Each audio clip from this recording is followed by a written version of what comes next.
Welcome to Bed Crime Stories podcast. I'm your host, T. Hi guys, hope you're having a wonderful day. If you're new here, a warm welcome. Thank you for checking out my channel. All I ask is that after listening to and or watching the video, if you find you enjoyed it or learned something, smash that like button and consider subscribing. Now, let's dig in. Well guys, I am sorry to report, but the press conference in the Madeline Soto case was one big nothing burger. There was no new information shared regarding the crime or additional charges. So all we heard from the police chief was that the detectives are working tirelessly. She said that everyone close to Madeline, including her mother, is considered a suspect. They are still waiting on the medical examiner's report that has not yet been released, so they don't have a manner of death. Stearns apparently is not talking. We know he's represented by a public defender, and he is just not sharing any info. Someone asked there were additional victims. The police chief said no, not associated with this household. I believe they were referring to the child pee materials that Stearns had on his phone. The names of any of those victims, if they have been identified, are protected, so they cannot be released. What it sounds like to me is that he had a stash of child pee that he acquired somehow online, and in those materials there were children other than Madeline Soto. The police chief also said that Jen Soto, Madeline's mother, is cooperating. So those are the highlights of the press conference this morning. I think a lot of us were hoping for more information. What's clear is that the police do not want to make any mistakes. They don't want to leave any stone unturned, and they're trying to be meticulous in this investigation. At least that's the impression I have. For those of you who want to watch the press conference, here you go. Good afternoon. Thank you for joining us today and allowing us to provide an update on our investigation into Madeline Soto's disappearance and death. Madeline was reported missing on Monday, February 26, 2024, just one day after her 13th birthday. Since then, our investigation has been relentless, fueled by the unwavering commitment to uncover the truth. During our forensic investigation, we uncovered disturbing evidence, graphic images, and videos depicting crimes being committed. It was during this examination that we learned we needed to act swiftly to remove the suspect, Stefan Stearns, from our streets. Despite the arrest, our investigation into her disappearance remained ongoing. We understand the importance of thoroughly exploring every lead and piece of evidence. The Kissimmee Police Department, along with other law enforcement agencies in Central Florida, continue their search for Madeline for the next several days following her disappearance, and we turn to the public for help. During this time, our investigators combed through a significant number of tips, and on March 1st, we received information placing Stearns' vehicle in a rural area of St. Cloud, where ultimately Madeline's body was discovered. We are all deeply saddened by the outcome of Madeline's disappearance. The Kissimmee Police Department continues to piece together the timeline leading up to the events that occurred. I want to address some questions we are receiving from the media in everyone's effort to keep the community up to date on this tragedy. At this time, Stearns is facing a total of 60 charges related to our investigation.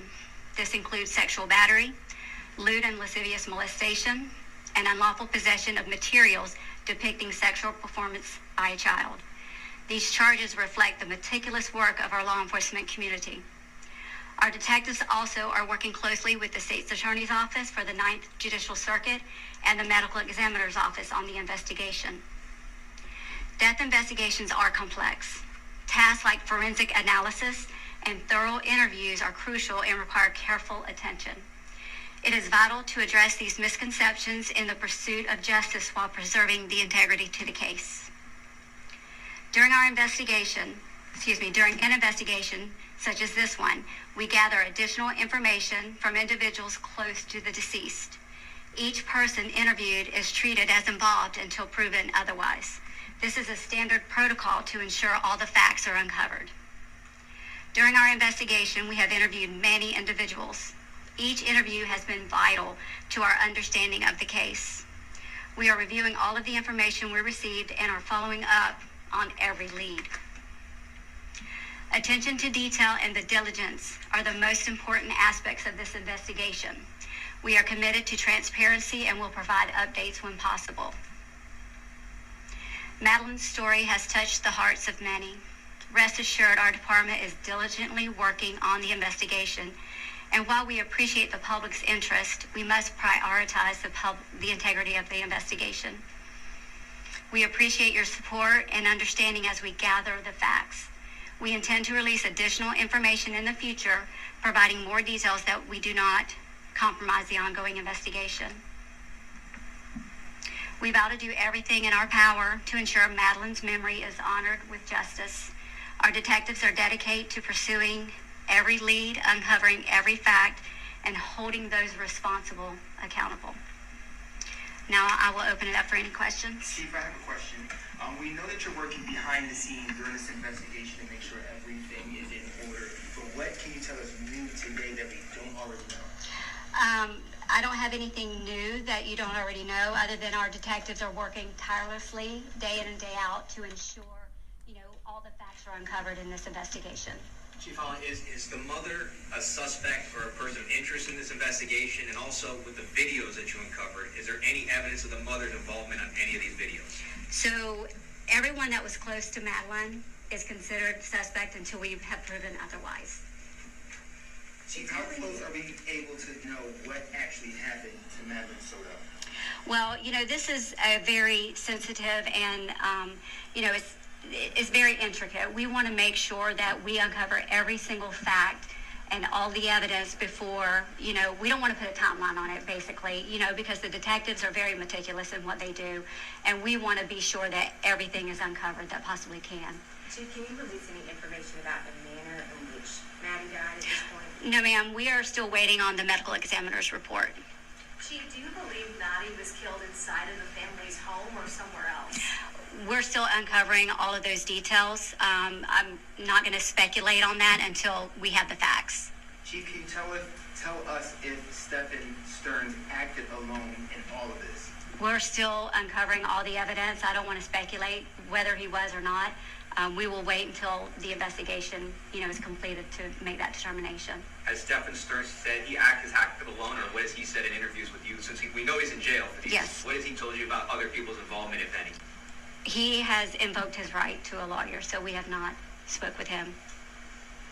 Is there any time that you can expect an update for us? The public is asking every single day, and we understand that you're working on the investigation, but we would like to give them something.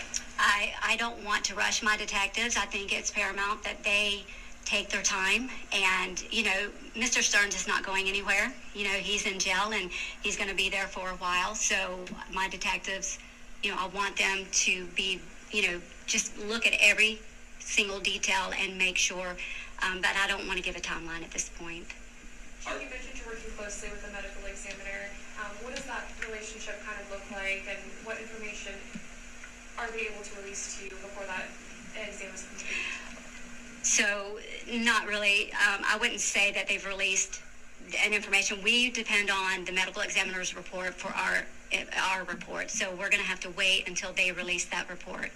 Do you believe there are any additional victims? No, it appears that this all was isolated to the home. Chief, I'm still trying to get a sense of things. Do you still feel like you have more questions than answers at this point? I think our questions are being answered slowly but surely. For the integrity of the investigation, we have to, keep things close until such time as we hold those accountable for her death. Chief, do you feel like this is taking longer than it should because Stearns is not speaking? No, I just think that, sometimes these investigations are just very lengthy. We know that he is in jail and he is not going anywhere. So the detectives are just making sure they cross the T's and dot their I's. They want to put together a foolproof investigation. Chief, is the mother and the family members being cooperative and answering questions? Have they lawyered up? And also the father of Madeline, who is not a Florida resident, is he a part of this investigation or at least being asked questions? We have interviewed, all those family members that are close. Mother has cooperated. She did give us an interview. So there's, no one is not cooperating other than Stearns. We know that the crimes were committed in the home. We also have, the date of birth of the person, but we have not confirmed that that is Madeline Soto. Would you be able to confirm that information for us? Right. So all of the charges are with children under the age of 18, and, they are protected. Their identity is protected under the law. So it's going to expect, it's been a couple of weeks, nobody's charged for the murder of Madeline. Nobody knows exactly what happened to Madeline. We can expect in the couple days someone is going to face charge for the murder of Madeline Soto. When the detectives put their case together, like I said before, they want to ensure their investigation is tight. We're working, hand in hand with the state attorney's office to ensure, every piece of evidence is revealed and uncovered. So I can't put a timeline on when that might be.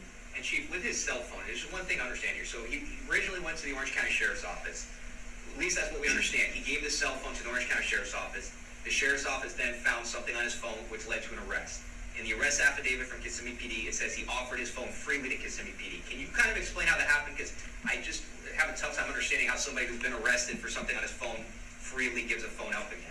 Well, I don't know the intricate details I do know that the Orange County Sheriff's Office and Kissimmee Police Department were working hand in hand, during, the actual disappearance investigation.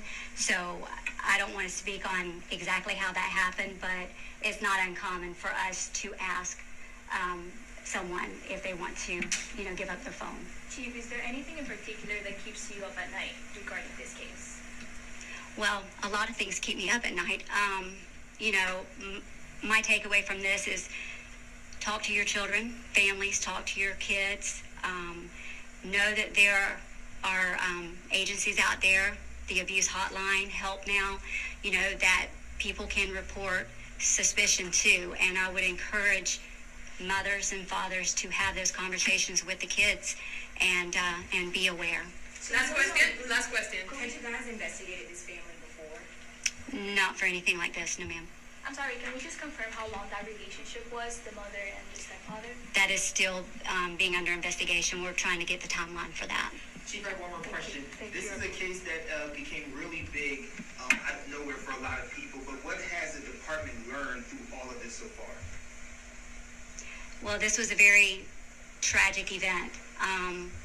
I think that, like I said earlier, it's up to us, up to each family member to have those conversations with your kids and report any suspicion of abuse to your school resource officer, to an adult that's a trusted adult, to any police officer that's out there. So just report it and let the law enforcement community investigate. Okay. Thank you.